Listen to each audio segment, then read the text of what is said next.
version thing. Excuse me. Are you I'm pretty sure you are, but are you familiar with like all the different elements and different ingredients that they're putting into like the baby formulas as well to kind of to feminize the masculine sex too? Yeah, they've been doing that. That ain't nothing new. We know they're doing that. Right. Look, they got stuff in the water that's making frogs have multiple genders. The amphibian is more sensitive than the human genetically. So or it's just in the comments off top. So man, you OG, you can pin it. I didn't see it pop up in the comments yet. And I'm gonna get better with this as we go on. Forgive me, y'all. Y'all don't see it in the comments yet. I'm not doing it.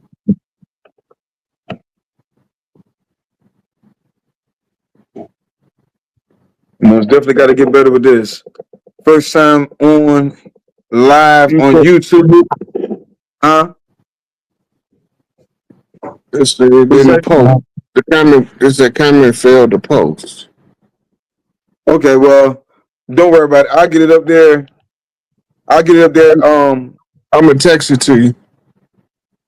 I say, peace. We see you too. Now, okay, we on there. I say. So, man, first thing first. OG, how you feeling? There's a lot been going on in the universe. Yes, sir. Real quick, man. You know we in the year 9. That's an Oya number, right? And you see all these storms and stuff going on. You heard anything about Yellowstone? Yeah, all the animals are leaving, but you know the internet's fact checkers say that it's not true. You know how that go. Yeah. No, preparation prevents poor performance. OG, also I wanted to ask you, because there was a lot of stuff they were asking us last time about minerals and stones and stuff, and we never got to it. So I want to get straight into it now. I don't know if we ever had that conversation before with you. I know I've had a conversation with Dr. Phil when he was talking about the firmament, right? Being in the dome. Mm-hmm. Somebody asked in the comments, and they asked a real good question. They said, how do we get meteorites that come down if we're in a dome? If space is not real, where the meteorites coming from? I'm not from the philosophy of the dome. Gotcha. It's not a dome. It's a radiation belt. You can look it up. It's called the Van Allen belt. So anything that comes through the Van Allen belt is going to catch fire coming through there because the temperature is so high. But the fire is missing the luminous element. But it's hot enough that anything come through that radiation field to the earth is going to catch fire. Now they got something in the layers of atmosphere called atmosphere. The only way to get through without burning, trying to exit, is you got to time the atmospheric windows. Your phone breaking up real bad, OG. What you want me to go out and come back in? No. I'm just saying maybe your phone needs to stay. I'm not sure, but it's kind of breaking up a little bit. Because we really couldn't hear what I didn't hear what you said. Okay, so I'm gonna say it again. There's something in the layers of atmosphere have something called atmospheric windows. If you don't go through each layer where the window opening is, the result is, remember the Challenger that exploded going into space? Yeah. That didn't catch the window. So when they tried to pierce through the radiation belt, it blew up. They told us it was some kind of fuel leak, but they mistimed the launch. That's why they don't go straight up, right? They thought they could blow it up, Operation Fishbowl. You can't blow up a wave of radiation. It's just not going to happen. Anything you send up there, the radiation is going to increase the heat. If you send a bomb up there, it's just going to blow up right there in the radiation belt. It's called the Van Allen belt. The Van Allen belt is Pleiadian light lock and is reinforced by our Arcturian conjure support, right? That's why it's a verse in the Bible say who can loose the bands of Pleiades, right? The reason why I was asking that question is because the Pleiadians put us in the light lock to settle the conflict in the confines of Earth without interfering with other systems outside of the Earth realm, right? But there's also the secondary factor of holographic projection that's also simultaneously being projected at the same time that we are in this field, right? So it's like putting an energetic bubble. The shape of it, when it's not, the general shape is a torsion field because it's drawing on the natural frequency of the earth and natural frequency of the sun, and that's why the sun and the Schumann resonance is melting away the illusion slowly but surely. This is what we're seeing with the spikes in Schumann resonance. They are upgrading DNA of all species on the planet, but at the same time they're doing that, they are creating a different vibrational frequency where the old paradigm, the old hologram will not be able to sustain itself because it'll be on a much lower frequency. So from third dimension to dimension, the frequency change. Yeah, no, that actually just really happened. I can't really explain it. I saw it on one brother page, and it was a sister. She was really speaking about it. The frequency changed within the last couple of days. It went blank. Instead of going peaking up or going down, it went blank. And then they were describing it, and I was telling you that my body was hurting. I didn't know what was going on. I'm thinking it was me thinking something was going on with me, but then I started hearing a lot of people going through the same thing. So the energy changes. And then you talk about DNA upgrades or downloads or whatnot. You know a lot about blood types? No, a little bit. That ain't really my field, but I know a little bit. I got you. The little stuff that I've been like what they're saying about activating DNA and everything else.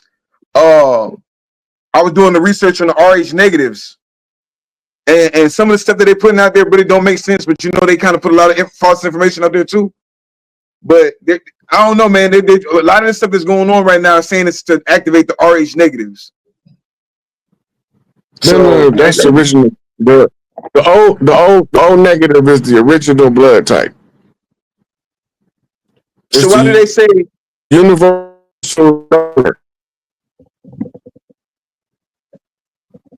So real all quick, the other blood types can get a transfusion from O negative.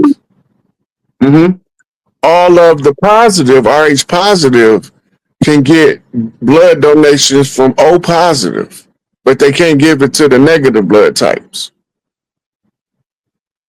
Right? It's only universal to positive. Whereas the O negative is universal to positive and negative. That's how you know it's the original blood type. Right? And then we know that the other ones derive from genetic isolation and diet. Right? So when we're looking at the story of Hanuman, right? Hanuman is the Hindu monkey god, right? But that's in India. In China, he's called Sun Wukong, the monkey king. But Hanuman was trying to figure out a way to give everybody ascension rights. What they call in the rhesus factor is the genetic line of the Hanuman. Yeah. I didn't think you were gonna connect that like that, but you went straight forward. No, man. Okay, because when you say original, and you're saying some have the monkey DNA, but then they say the O, and then they're saying they can't explain this O factor in, and that goes back to the meteorites and everything else because they're saying the meteorites are bringing down DNA. So I'm trying to figure that out. And I've been collecting a lot of different meteorites myself, but they're also magnetic. Some of these are magnetic stones, like the iron tektites, magnetic stones. And there's a lot of these different stones that we've been working with for years that they don't want to talk about, but they're actually out there space mining now for these magnetic stones. So just saying that, like in general, how stones activate your DNA, where you're talking about the zodiac sign. The zodiac sign is also a part like the map to your DNA. So that's what I'm trying to connect it. Huh? The zodiac sign tell you. The zodiac sign tell you what sector of the stardust accumulated at the time you was developing. So if you're born under Taurus, when the energy was coming in from the Taurus constellation, it landed on your genetic blueprint, right? So you have the influence of the frequency that came from the Taurus constellation in higher abundance than somebody that's born in, say, Pisces, right? The Pisces constellation influences the Pisces the same way, but it don't have the same effect on the Taurus. But it got all of the 12 constellations have an effect on all of the people, no matter what your zodiac sign, right? And the goal is to try to embody the highest quality, because as you go through parts of your life, you also going through the zodiac wheel. Right?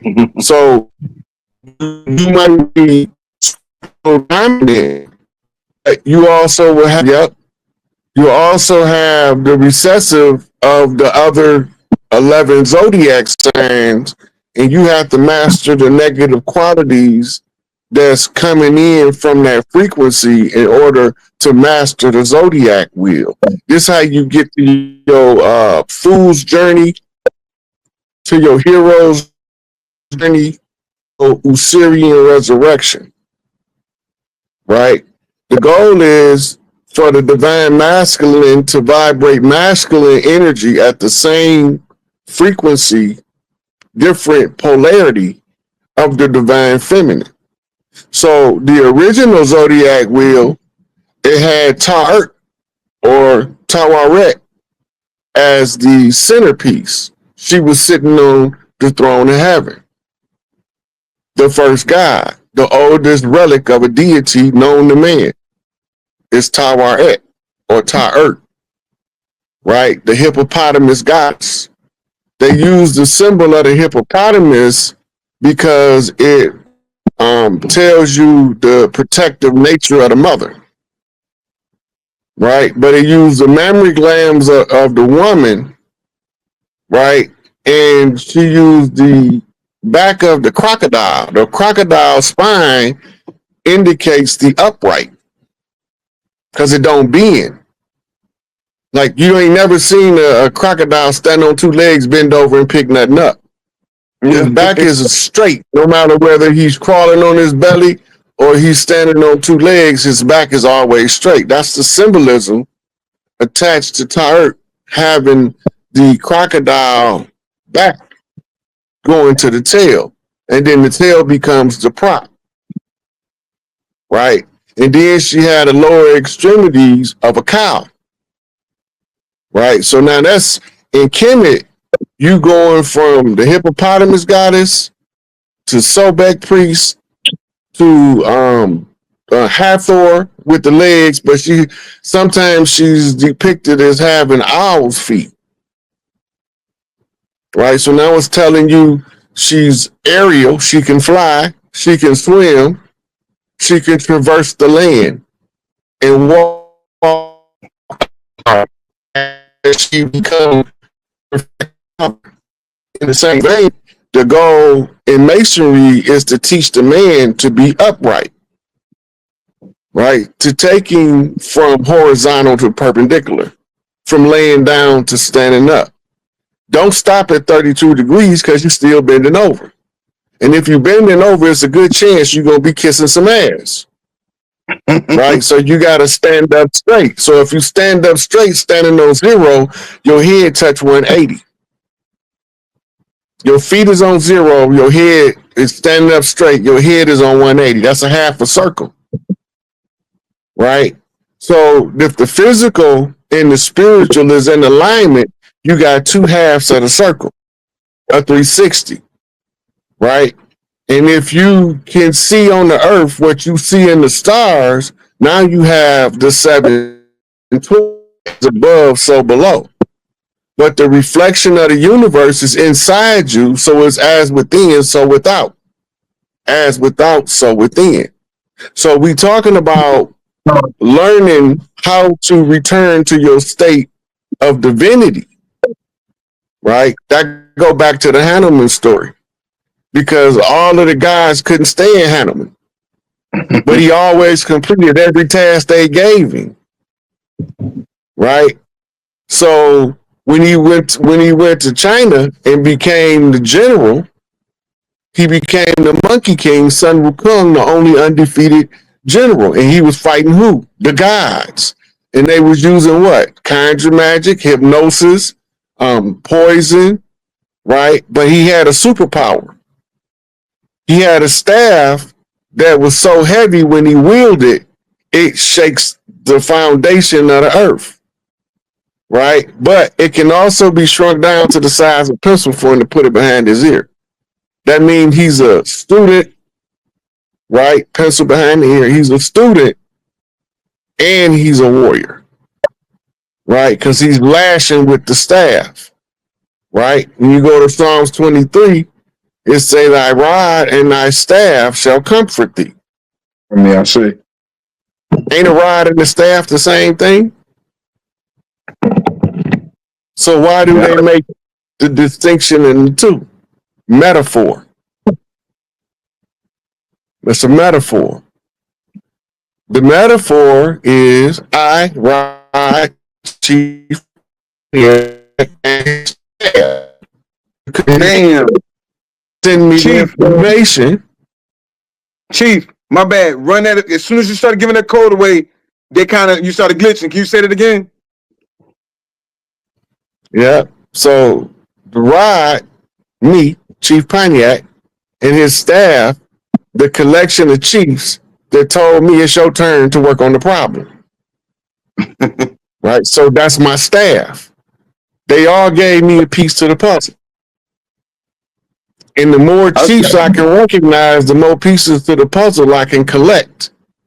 The more pieces to the puzzle I collect by studying the different tribes that they call them gangs, right? They call them mafia, but they families and tribes. That's all the tribe is an extended family, right? Under the leadership of the most loved and most respected in the family, your Don Corleone, the Godfather. Right? The Godfather, God-like ability to organize and protect his family without having to leave the comforts of his own home. Right? So when you go back and watch the movie The Godfather, they telling you a story about running a family. Everybody think it's a crime story. The criminal activity was just a means to finance to tend into the family. But what did Don Corleone do to Mike? He sent him to military school, put him in the army, right? Sonny was the heir apparent, but he was too hot-headed. Right? Fredo, who should have been the heir apparent, was too retarded. He thought he was smarter than he thought he was smarter than he was. And he thought he understood the game better than both Sonny and Michael. And in the end, he turned out to betray the family. It's telling you a family struggle to keep the family together. But they emphasize it as a crime story to give us in the hood who's surrounded with criminal behavior the understanding that no matter what you into in the streets, you protect and take care of home first. A lot of these young guys, even in my era, we didn't think about what effect our activity in the streets could have on the home where our fathers, mothers, and sisters and brothers live. We was just out there just getting it in, putting in work, what they call it. Right? We was squabbing on the block. We was knuckling up. We was running them fades. Right? But some people think that they man and they can't take a whooping. If you can't take a whooping, you shouldn't be out there participating in the activity that might get you whooped. Because you're going to suffer the consequences of the rest of the ones in the hood. They coming from where you coming from. Right? So the rule was, before this gunplay came in, if I run a fade and I lose, I got two options. Let it go. My first option. Take my L and go on about my business. Take it as a lesson so it don't be a loss. Right? It's how you perceive your L. My second option is will and determination, go back, get better, come back and try again. That's the hard way. The gunplay is the easy way. That's the cheater's way. Right? This is why when you study the Dogon mythology, you tell the Nomo told the Dogon, do not use the projectile weapons. Guns wasn't even made yet, and they was warning them about them. Right? So they knew they was coming because they knew who we was at war with. So the Dogon traced back to the reptilian line of the Sirius constellation, and now you understand we are reptile mammalian hybrids. If we wasn't, we wouldn't have a reptilian brain with two mammal brains on top of it that indicated two different eras of development.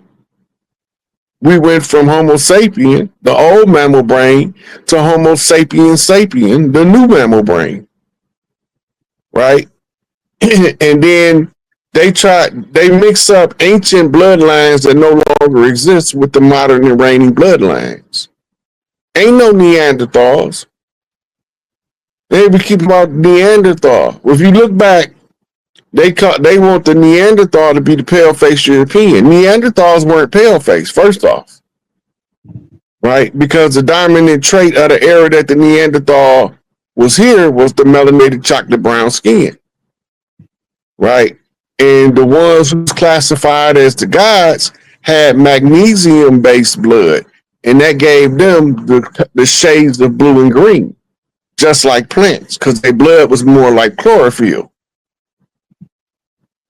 Right? So when we start understanding a long time ago that we two different bloodlines, the reptilian bloodline and the mammalian bloodline, and then they mixed.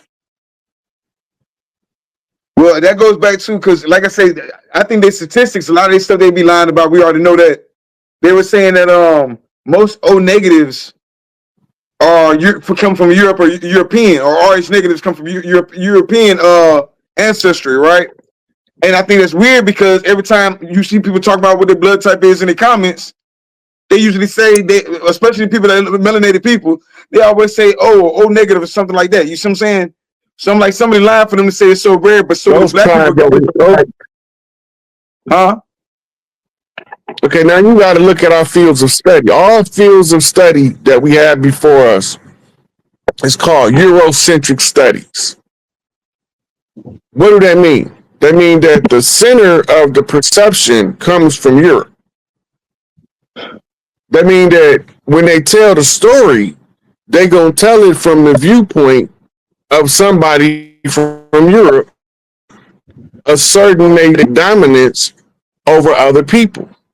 Remember, they just been studying us for a couple hundred years, but they've been studying African, Asian, and European for a couple thousand years, right? Herodotus, the father of history in Europe, a Greek. Who is the father of history on Earth? America is the land of Tahuti. So if he was the one who invented magic, he invented history, he invented mathematics, right? He invented writing, he invented architecture, right? The multifaceted God. There's no other God recorded in the history books that was recorded, because it's a whole lot. It's for everything that's recorded, it's about 100,000 times that's not.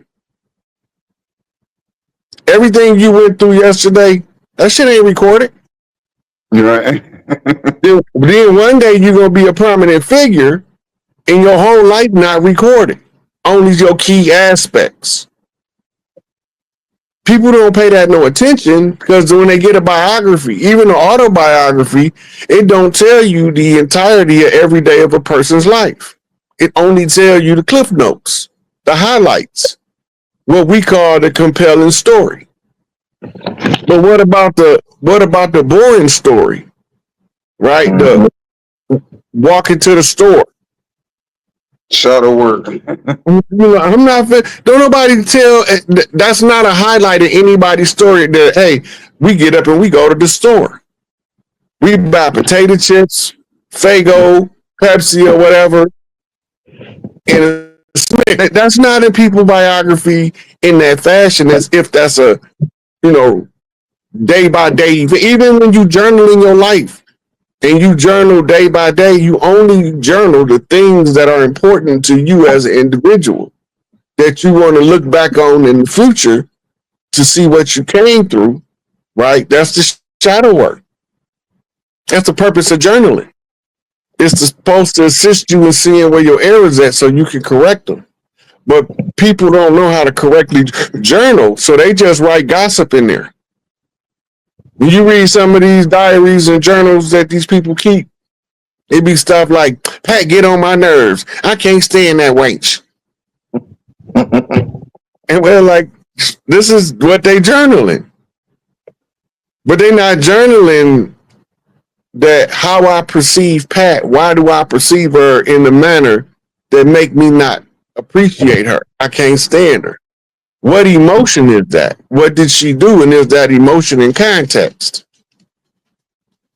Right? So you got different people telling these stories of great individuals, but they still not telling you the whole story because they can't. Yeah. Yo, so you heard about the sage fires? Yep. It's one called the Blue Dragon Fire, I believe it's called, something dragon, and the other one's the white sage. I know about the white sage, but I don't know about the blue dragon flower. Yo, man, so like I say, it's the year 9, it's the year Oya. Peace to everybody in the tribe. Peace to everybody in the tribe, man. This is our first time.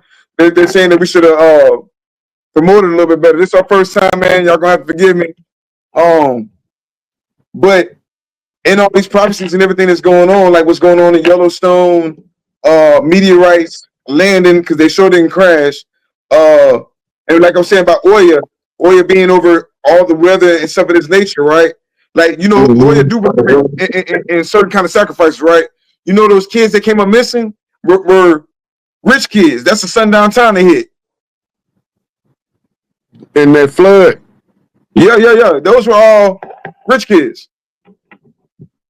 Like that was a sundown town. They don't say surprise me. It don't surprise me. No, it's a lot going on in the universe. There's a lot going on in the universe. So yeah, back to these, because like I say, that was one of the big questions they were asking about these tektites and stuff of that nature. You can feel energy from Lil Bro was supposed to be tapping in because we were talking about iron tektites, meteorites. I have one from Egypt called Prophecy Stone. We got Moldavite. We have Living Desert Glass, Moldavite. You familiar with Moldavite? Mm-hmm. Yeah, so all these different stones, and that's what it really was, trying to figure out. Because I know Dr. Phil had told me one time, he was like, those were pieces of the firmament breaking off.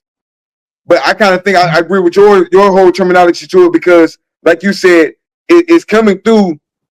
If we are rotating, it's coming through little portals or little holes in the atmosphere. You know what I'm saying? So, other than that, you ever heard of the A lot double of these solid? stones, yeah, What were we saying? yeah. A lot of these stones are underground. They they dig the stones up. No, they supposed to be coming from the sky and they digging them up. Now, it's a real powerful stone called an Andara stone. It looked like a big old chunk of colored glass, but it's so powerful just looking at a picture of it is powerful. Having a picture of an actual Andara stone, right? They also call it Andara crystals, but to have a picture of one, you can still use the energy of the stone. That's what they are. Right? And they come in different colors and they got different properties with the different colors. Now, a lot of people believe that those are made from the pyramid wars and the nuclear fallout because they are big chunks of glass. But whatever they cause them, they cause to be different colors. Normally, the melt from sand produces a blue color, kind of like the Merlin stone, right?